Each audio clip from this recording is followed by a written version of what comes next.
तुम्हें उस इंसान से डर कम लगना चाहिए जो अक्सर झूठ बोलता हो, मगर उस इंसान से डर ज्यादा लगना चाहिए जो स्ट्रेटेजिकली सच बोलता हो। जो कॉन्सेप्ट हम आज सीखने वाले हैं, इसका यूज करके ना केवल तुम अपने आप को मैनिपुलेटर से बचा पाओगे, बल्कि तुम इसका एथिकली यूज करके अपने इकोसिस्टम को ज्यादा बेहतर तरीके से कंट्रोल भी कर पाओगे।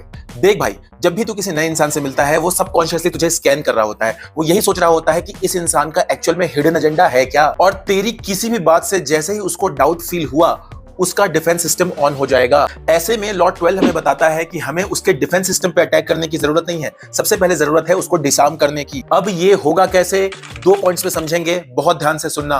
पहला, जब भी किसी पोजीशन में तुम उस इंसान को मैनिपुलेट कर सकते थे, तुमने उसे मैनिपुलेट नहीं किया, बल्कि तुमने उसे एक छोटा सा सच बताया।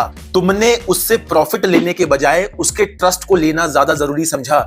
इसको कहते हैं सेलेक्टिव ऑनेस्टी। नंबर 2, जब भी तुम्हारे पास ऑप्शन था उसके किसी काम को इग्नोर करने का, तुमने उसे इग्नोर करने के बजाय उसे अनएक्सपेक्टेड फेवर देना जरूरी समझा, और इस फेवर की वजह से तुमने जो उसके ऊपर ट्रस्ट बिल्ड किया है वो बहुत स्ट्रांगली रीइंफोर्स हो गया।